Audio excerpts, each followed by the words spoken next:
Of all the gilded, tragic, and monumental stories that constitute the modern mythology of the Kennedy family, we tend to remember the loudest crescendos. We remember the sun-drenched days of Camelot, the crack of a rifle in Dallas, the hope of a new movement extinguished in a hotel pantry in Los Angeles. These are the stories of men who flew close to the sun, of a dynasty defined by earth-shattering triumphs and incomprehensible losses. Theirs is a legacy written in headlines and sealed in martyrdom, but a legacy so immense casts long, complex shadows, and within those shadows are other stories, quieter but no less profound. These are the stories of those who inherited the legend, who were born with the expectation of greatness fused to their very DNA, and who had to navigate a world where the most famous name in American politics was both a golden key and an iron cage. Today we'll delve into the story of Kathleen Kennedy Townsend. She was the eldest child of Robert F. Kennedy, a daughter groomed for greatness, who climbed the political ladder with precision and purpose, reaching the very brink of the power her family considered a birthright. And then, in a stunning and very public fall, she became the first of her clan to learn a lesson the Kennedys and the world thought they were immune to: the humbling finality of electoral rejection. Her narrative is not one of a life cut short by an assassin's bullet, but of a political trajectory halted by the will of the people. It's a story that trades the high drama of conspiracy and martyrdom for the more intricate and perhaps more relatable human drama of ambition, expectation, and the crushing weight of a name. It is about what happens when the magic runs out, when the torch is dropped, and how a life of purpose can be forged anew from the ashes of a dream. Hers is the untold chapter in the Kennedy saga, a crucial lesson in the difference between destiny and destination. To truly understand Kathleen Kennedy Townsend, you must first understand the ghost she was named for. She was named for her aunt, Kathleen "Kick" Kennedy, a figure of dazzling light and devastating tragedy within the Kennedy firmament. The original Kick was the family's most radiant rebel, the fourth child and second daughter of Joseph P. Kennedy Sr. and Rose Fitzgerald Kennedy. Sent to England when her father became the ambassador to the court of St. James's, she was an instant sensation, witty, effervescent, and possessing an irreverent charm that captivated the British aristocracy. She was voted the most exciting debutante of the 1938 season. She was everything a Kennedy was supposed to be: charismatic, intelligent, and a conqueror of new worlds.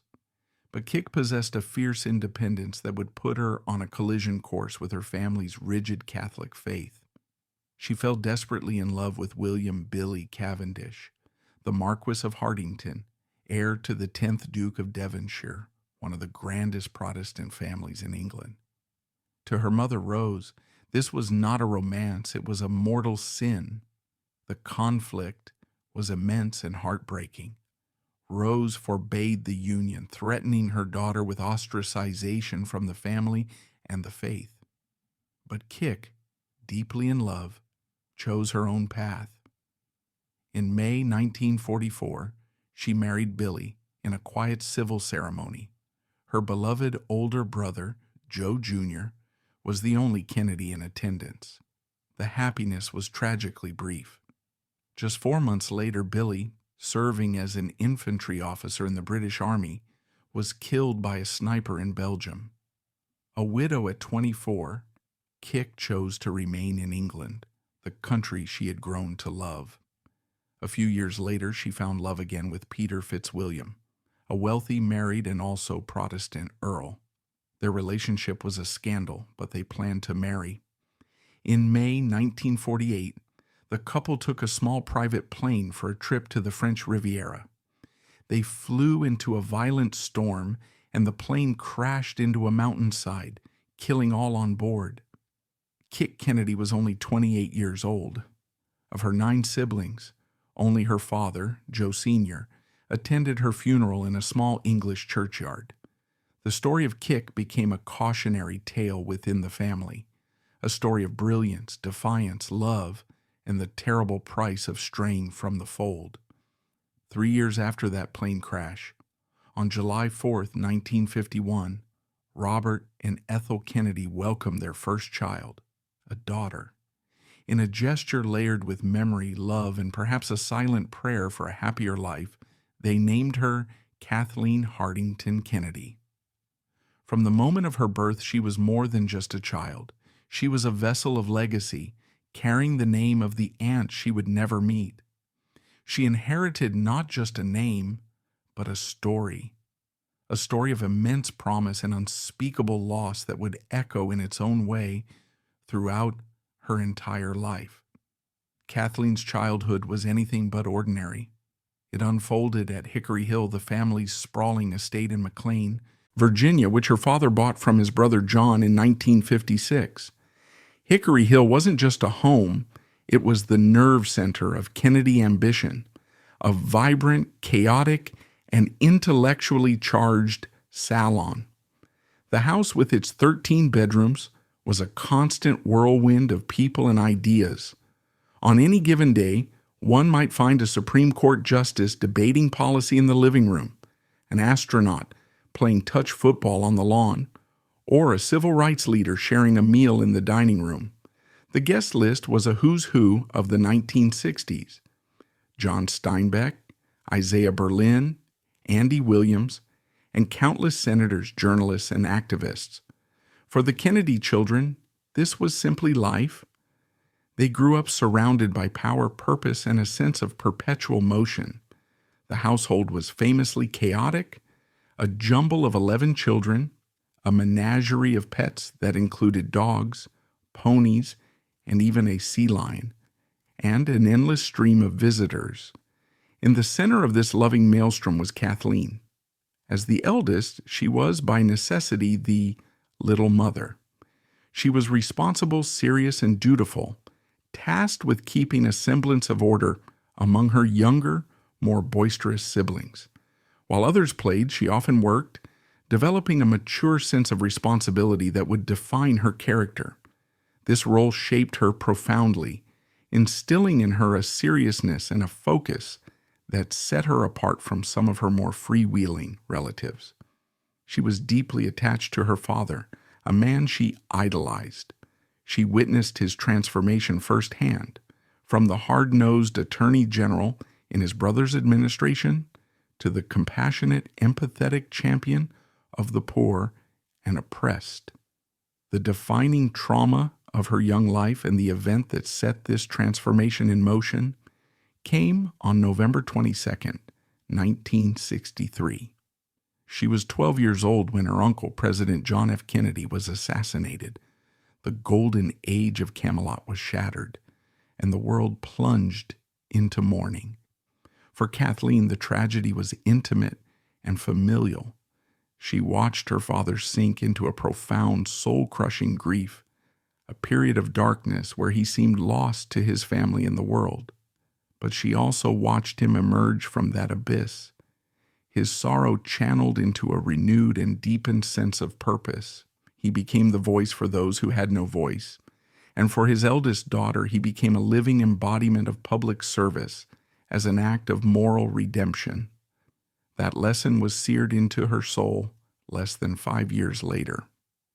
By June 1968, Robert F. Kennedy was on the verge of capturing the Democratic presidential nomination. He represented hope for a nation torn apart by the Vietnam War and racial strife. On the night of the California primary, 16-year-old Kathleen was at a boarding school, listening to his victory speech on the radio. Her father ended his speech with the words, "My thanks to all of you, and now it's on to Chicago, and let's win there." Moments later, he was shot. He died the following day. The world stopped. For Kathleen, a teenager on the cusp of adulthood, the loss was foundational. Her hero, her moral guide, the center of her universe, had been violently stolen from her, just as her uncle had been. The days that followed were a surreal nightmare. She stood by her mother's side, the responsible eldest daughter, as they accompanied his body on the flight back east. The most searing memory for millions was the funeral train, the slow 8-hour journey that carried RFK's coffin from St. Patrick's Cathedral in New York City to Arlington National Cemetery. All along the tracks, hundreds of thousands of Americans, black and white, rich and poor, gathered to pay their last respects, a silent, weeping honor guard for the man they believed was their last best hope. For Kathleen, riding on that train, that outpouring of national grief was an indelible testament to the impact her father had made. In that moment of unbearable personal loss, her life's mission was irrevocably forged. It was no longer a choice or an ambition. It was a sacred duty to pick up his fallen standard and continue his work. Kathleen followed the path laid out for her with the diligence and discipline of a true believer. After graduating from the prestigious Putney School, she enrolled at Harvard University, her uncle and father's alma mater. It was the late 1960s and early 1970s, a time of intense social and political upheaval. But Kathleen remained focused and studious, graduating with honors in history and literature. It was at Harvard that she found a piece of normalcy in a life that had been anything but. She met David Townsend, a graduate student and her tutor, who came from a world far removed from politics and dynasty. He was quiet, intellectual, and grounded. They married in 1973, and he would remain a steady, supportive presence throughout her tumultuous public life. Seeking to forge an identity separate from the East Coast Kennedy establishment, she and David moved to New Mexico, where she earned her law degree from the University of New Mexico in 1978.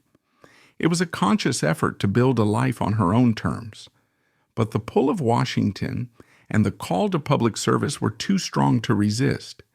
She joined President Jimmy Carter's administration, serving as a policy advisor at the State Department and later as a Deputy Assistant Attorney General in the Department of Justice under Benjamin Civiletti. Her work was substantive, focused on human rights and judicial appointments. She was proving that she was more than just a name. She was a sharp, capable policy mind. The Democratic establishment took notice. Here was the one they had been waiting for, articulate, experienced, and carrying the most potent political brand in American history.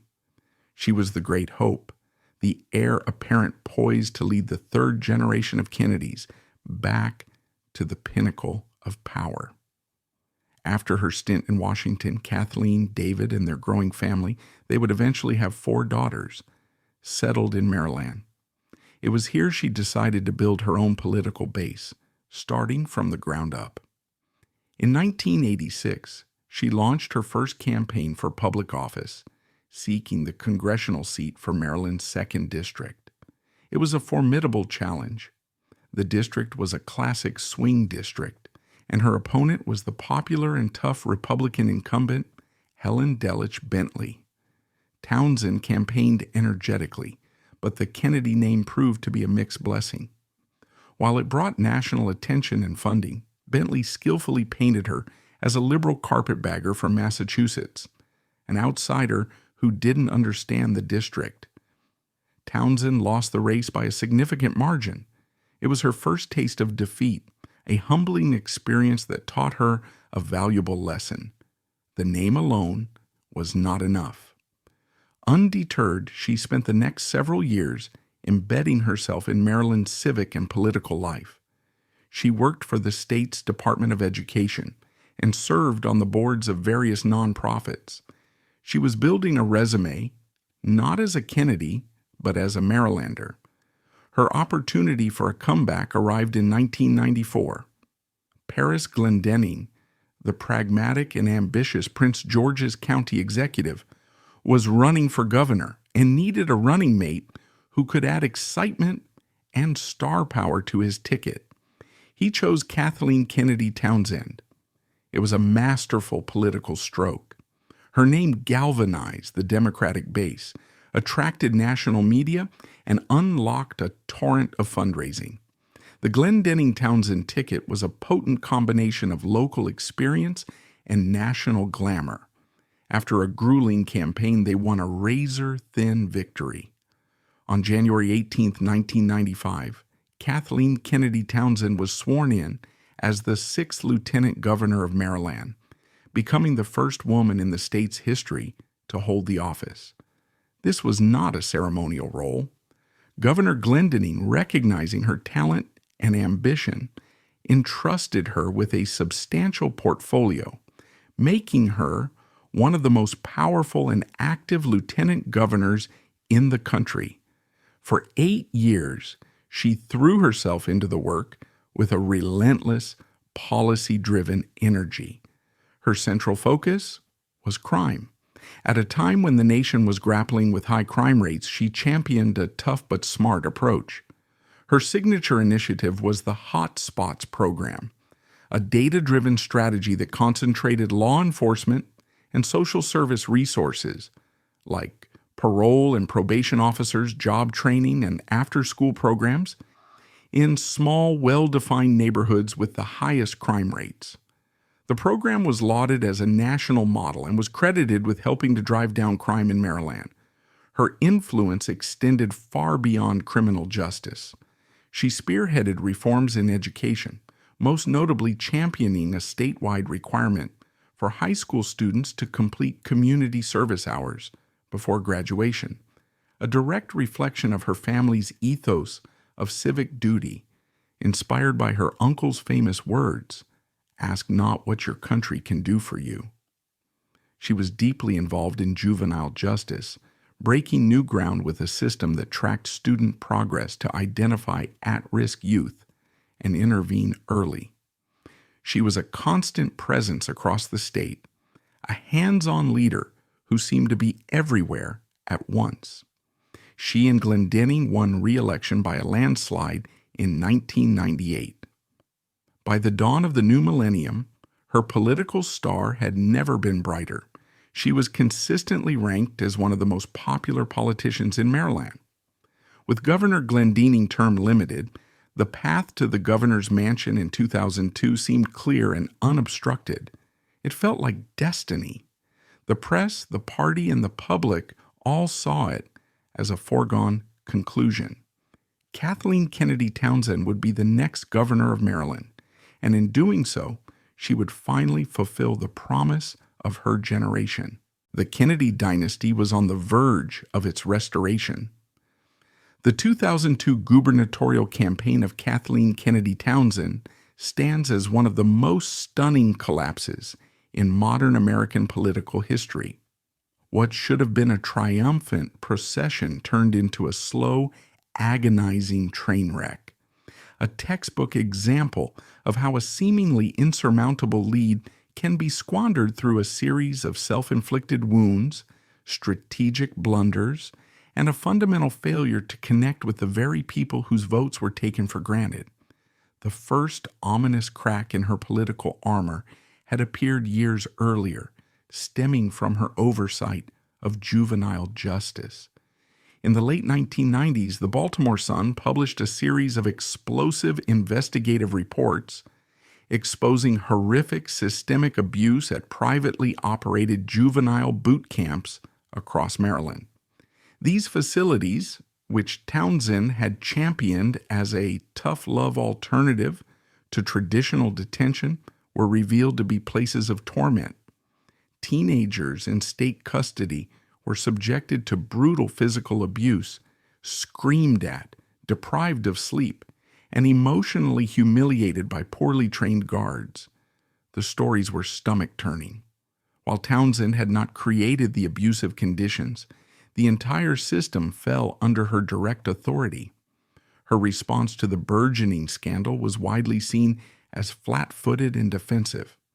Critics accused her of acting too slowly and of being more concerned with protecting her political image than with protecting the vulnerable children in her care. The scandal severely damaged her reputation as a compassionate and competent manager, providing her future opponents with a powerful line of attack. As the 2002 election cycle began, the political landscape was shifting. Governor Glendinning, her boss and partner, had become deeply unpopular due to a series of tax increases and a messy public divorce. Townsend, as his loyal lieutenant governor for 8 years, was inextricably linked to his administration.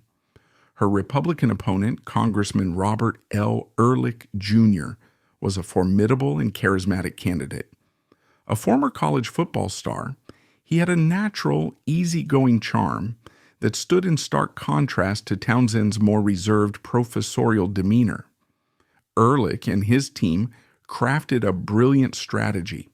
They would relentlessly tie Townsend to the unpopular Glendinning, hammer her on the boot camp scandal, and portray her as a tax-and-spend liberal elite who was out of touch with the concerns of working families in Maryland's crucial suburban counties. Faced with this challenge, the Townsend campaign made a catastrophic campaign-defining error: the selection of her running mate. In a state where African American voters form the bedrock of the Democratic Party, the logical and expected move was to select a prominent black leader to be her lieutenant governor. This would have energized the base in key areas like Baltimore City and Prince George's County. Instead, in a move that baffled and infuriated the party establishment, Townsend chose Admiral Charles R. Larson. Larson was a retired 4-star admiral, a former superintendent of the U.S. Naval Academy, and a man of immense personal integrity. But politically, he was a disaster. He was a lifelong Republican who had switched his party registration just weeks before being tapped. He had no political experience, no connection to the Democratic base, and his selection was seen as a slap in the face to the loyal party leaders who had worked for years to bring her to this moment. The decision was born of a strategic calculation to appeal to moderate, independent, and even Republican voters in the suburbs, but it came at the cost of alienating her most vital supporters. Black leaders felt taken for granted, and a sense of betrayal simmered within the party, dampening enthusiasm and depressing voter turnout when she would need it most. On the campaign trail, Townsend's personal style became a liability. The seriousness and intellectual rigor that had made her an effective lieutenant governor did not translate well to the glad-handing demands of a statewide campaign. She often appeared stiff, overly scripted, and uncomfortable in unscripted settings. She lacked the effortless, backslapping charisma of her father and uncles, and the contrast with the affable Bob Ehrlich was stark. The Kennedy name, once her greatest asset, began to feel like a burden. Ehrlich's campaign successfully framed her as a political aristocrat who felt entitled to the governorship. The slogan "Bob Ehrlich for Maryland" was a subtle but potent dig, implying that his opponent was running as a Kennedy first and a Marylander second. The campaign's messaging was muddled and failed to present a compelling vision for the state's future. It seemed to operate under a dangerous assumption of inevitability, a belief that the state's Democratic registration advantage and the Kennedy mystique would be enough to carry her to victory. As Ehrlich relentlessly pounded his message of fiscal responsibility and presented himself as a relatable suburban dad, Townsend's commanding lead in the polls began to evaporate. The final weeks were a frantic effort to stop the bleeding, but the campaign's early mistakes had done irreparable damage. The Democratic machine was fractured and demoralized. The enthusiasm simply wasn't there. On election night, November 5, 2002, the political world watched in disbelief. Robert Ehrlich defeated Kathleen Kennedy Townsend, winning 52% to 48%. He became the first Republican to be elected governor of Maryland in 36 years. At the Townsend campaign headquarters, the mood was one of stunned silence and tears. A Kennedy had lost a general election. The aura of political invincibility that had surrounded the family for half a century had been shattered. For Kathleen, the woman who had spent her entire life walking a path of duty and expectation, the defeat was not just political. It was a profound and deeply personal public failure, a moment that would forever alter the trajectory of her life and the narrative of her family's legacy. The aftermath of the 2002 election marked the end of Kathleen Kennedy Townsend's career in electoral politics. The loss was too public, the narrative of failure too complete. She would not run for office again. In the brutal, unforgiving world of politics, she was now defined not by her 8 years of substantive work as a trailblazing lieutenant governor, but by that one Tuesday in November. It was a harsh verdict, but an inescapable one. The torch she was meant to carry had been passed to others in her family, like her cousin Patrick or her brother Joe III. Her chapter as a Kennedy standard-bearer had come to a close. To be defined by one's greatest failure is a heavy burden, but the decades following her defeat have revealed a different kind of strength, a story of resilience and redefinition. Instead of retreating into a private life of bitterness or regret, Townsend embarked on a new phase of public service, one conducted far from the glare and judgment of the campaign trail. She returned to the world of ideas and policy, embracing roles where her intelligence and experience could be utilized without the transactional demands of politics. She became a lecturer at Georgetown University's McCourt School of Public Policy and a visiting fellow at Harvard's Kennedy School of Government, where she taught courses on faith, politics, and the economy. She was in many ways returning to her natural element as a thoughtful, professorial figure. She also dedicated herself to nonprofit work and advocacy. She served on the boards of the John F. Kennedy Library Foundation and the Robert F. Kennedy Human Rights Organization, working tirelessly to preserve and promote the ideals of her uncle and father. She became a prominent voice on issues of retirement security, co-authoring a book on the subject and working with think tanks to develop policies to protect older Americans. Her work culminated in a return to government service, not as an elected official, but as an appointed expert. In 2021, President Joe Biden appointed her to serve as a senior advisor at the Department of Labor, focused on retirement and pension issues. It was a fitting role, substantive, impactful, and largely anonymous, allowing her to affect the lives of millions of Americans without ever having to ask for a vote. The historical significance of her political career is a study in contradiction. Her defeat in 2002 was undeniably a landmark event. It was the first major crack in the myth of Kennedy political invincibility, a clear sign that dynastic privilege was no longer a guarantee of success in an increasingly skeptical electorate. It served as a potent cautionary tale for political science everywhere about the dangers of overconfidence and the necessity of genuine connection with voters. Her loss marked a turning point, not just for the Kennedys, but for the nature of celebrity and legacy in American politics. However, to focus solely on the loss is to erase the genuine accomplishments that preceded it. For 8 years, she was a powerful and effective lieutenant governor. She was a pioneer, the first woman to hold the post in Maryland, who paved the way for others to follow. Her policy initiatives, particularly in criminal justice and education, had a real and lasting impact. She proved that a third-generation Kennedy could be a serious, hard-working, and effective public servant. She governed with a purpose and a drive that honored her family's commitment to public life. In the final analysis, Kathleen Kennedy Townsend's life is a poignant and deeply human chapter in the Kennedy epic. She spent her life trying to live up to the legacies of martyred giants, constantly measured against a nostalgic, romanticized vision of Camelot. Her story is not the tragedy her namesake, Kick, endured. It is something quieter, more modern, and ultimately more instructive.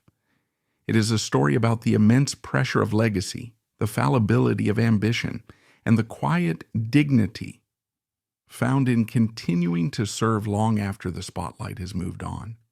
She did not reach the destination the world had mapped out for her, but in navigating the wreckage of that dream, she forged a different path, a path of substance, resilience, and quiet purpose.